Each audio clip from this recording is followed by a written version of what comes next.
Hello everyone, welcome to my channel. Um, I was on this chat group and it was very interesting. Hence, I'm doing this video because in the country we are faced with a spate of heists that are happening all over the country. It is so scary because these guys they target these money collecting trucks, or sometimes they go into the mall and they rob supermarkets. The spate of robberies in this country is alarming. It is happening every day. But you see, the sad thing is that when these guys are in action, they use their machine guns and they don't care who they shoot at. Sometimes innocent bystanders get killed. Sometimes people die from stray bullets. Sometimes people, they're just at the wrong place at the wrong time. They were just passing by, or maybe they disturbed one of the robbers. They get killed. And the people who are working as security, they get killed as well because they also carry weapons. So it's a matter of who shoots first. And we know that in a battle, for you to survive, you have to go for it. Or else we have to go out there. If people go for the money, let them. It's okay. They are repossessing. That money belongs to us anyway. Crime is crime, people. For us to get the land, it does not mean we have to kill each other. Who is the enemy here? Who's keeping the land? If you go and rob a supermarket, it is black people who work there. The security is black people. And most of the shoppers are black people. They are the ones who are affected. I'm talking even about the trauma that you go through because of that incident. So you cannot say that by robbing these white establishments, you are repossessing. You are not. Go for the land.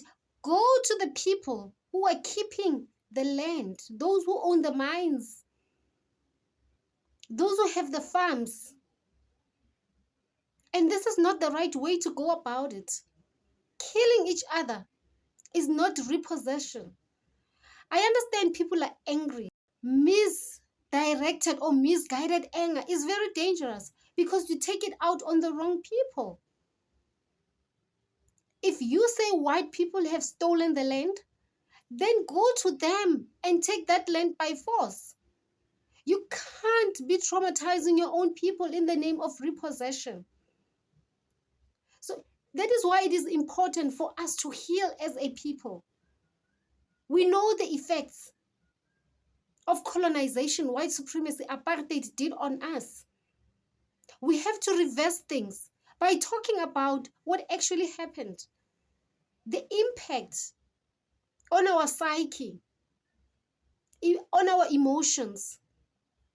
We have lost ourselves. We are angry. We are bitter. We are ashamed because we've been embarrassed. We've been traumatized, terrorized, brutalized. Hence, we need an intervention. Somebody has to do something to help us to come to terms with what happened and to find a solution. But then when we go for each other, then that's a clear indication that the past is still with us and that we have not dealt with it. We need to come together as a country and be able to come up with a way, with a strategy, with a method, with a plan on how to get the land back. But before we even do that, we need to deal with the effects of what happened to us as a people. We need to go back to our original selves. Crime is crime. You cannot steal from your own people and then call it repossession. Because, I mean, let us be honest here. As Black people, we have nothing. We own nothing. We are still beggars of jobs in our own country.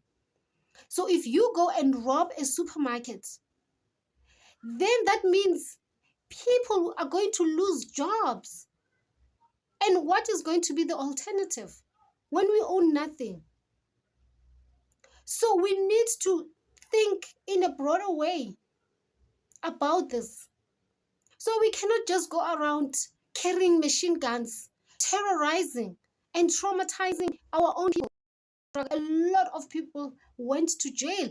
Political prisoners were filling up Robben Island. There was a lot of killing. Our people took up arms and said, we're going to fight. Abla was born Boko during that time.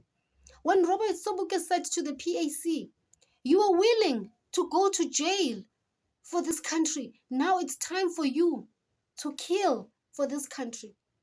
That was necessary at the time. But things have changed. We're living in a new dispensation. We're living in a new world. Then what is our struggle? How are we going to carry the struggle? Taking up arms is not the way to go. I don't think so. There are many ways to get the land back. But it will take for us to come together, to organize ourselves and speak with one voice. So at this juncture, everybody has their own idea of what the struggle is like or how it should be like. But then remember, when they took the land, they were organized. They were united. So we need to understand the tools that they used then and see whether they can work for us now. How should we go about? Where should we start? Those are very important questions, the pertinent questions that we should be asking ourselves, speaking with one voice. At the moment, we are so divided. Many tools are used to divide us more and more. Class, education, where you live. A lot of tools are out there that are being used now. Like I always say, we are now in an economic apartheid. It's not gone, it's still there. We have to wake up and open our eyes and realize that the battle or the struggle has changed. It has taken a different form. It's still the same. We are in an economic apartheid. So what does this mean for us as a people? So that's why it is important that we need to come together and be united and be organized. But if we are still splintered, spilled, scattered, then there's no way that we're going to win. We need to be gathered. Somebody has to do that. Gather us. Bring us together.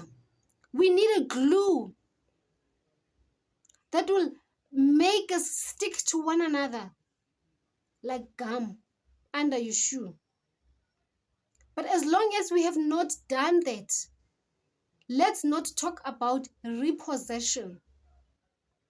And also take into consideration that our people are owning land, they're owning mines, they're owning farms. So how are we going to go about doing that when our own people were able to make means to get a piece of land?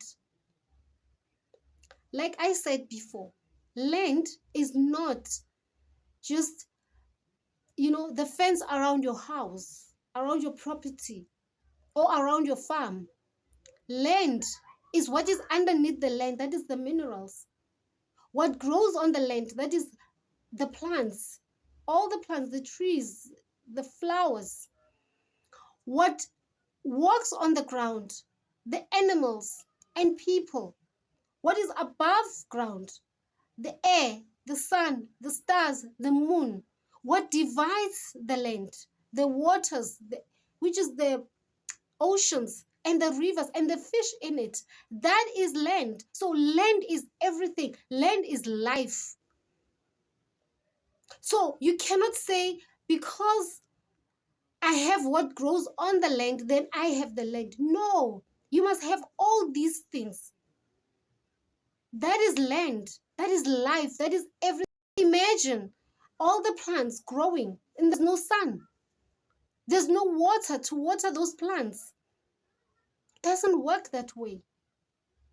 And even the minerals under the ground, they're affected, by the elements for them to become the minerals that they are. So everything is connected here. The people, the plants, the animals. We use the minerals like the diamonds and the silver and the crystals to connect spiritually. It's all connected. It's all life. That is what land is. There are certain no-fly zones. They say you can't fly here. You can't drive your car in this area. It is prohibited. Why?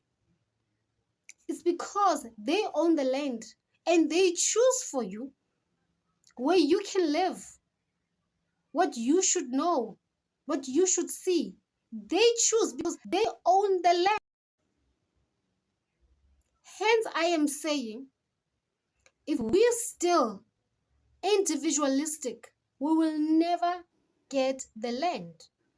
We should be able to describe and define what land is. Why do we need it? How was it taken away from us? And what is it that we're supposed to do in order to get it back? Let's not fight each other. We are not the enemy here. We need each other. But crime is still crime. We cannot be hurting each other, taking things away from each other, stealing from each other, killing each other, and then call it repossession. What does repossession even means? We should be able to define that. We should speak with one voice and understand that whatever happened to us as a collective. And the people who did this to us were a collective. They were very strategic. They knew what they were doing. They sat around the boardroom, so to speak, to plan. So losing the land is not something that just happened organically. No. It was a great plan that was carried out from Europe to here. So they knew what they were doing. They planned, they strategized. In 1652, it was not the first time that they came. They even came 100 years before. They were defeated. They went back to Europe to regroup. And when they came back, they were stronger, more powerful, more prepared. And what about us? How are we preparing ourselves? I mean, if we were to be handed the land today, what would we do with it? Are we ready? Are we skilled enough? Do we have the knowledge, the information to be able to keep the land? So we need to be careful of the things that we say and the things that we do, because they greatly impact on our progress in getting the land. Let's not be angry at each other. When you have anger within you, deal with it. But don't take it out on your own people. We are all in the same boat. We are all struggling. We are all landless. We are all dispossessed. And we are all yearning for the land. We want it back because we know and understand what it means for us. It is everything. It is our life. So when somebody takes away the land, they're taking away you. You lose yourself completely because we are part and parcel of nature. We are nature. When we see nature, we see God, we see ourselves. We are all connected to nature and to our God who created us, who gave us this beautiful brown skin color. Let's not be each other's enemies here. And also to the brother who was saying that what these thugs are doing is okay. Let's be understanding as well. He needs help, like most Black people. We need help. So he said things because that was his experience. That is the environment that he lives in. He's frustrated within because the land is just not coming back. And then he thinks that, you know, anger will help. We don't want to, to attract things that are negative to us because negativity brings poverty, brings landlessness. So we need to go back to understand who we are, the power that we have as a people. This power was never taken away from us, but it has been suppressed. So we need to understand what is it? What is the baggage that we are carrying? We need to offload. When we do that, then our power will come to the fore, and then we'll be able to use it to win. Thank you so much for watching.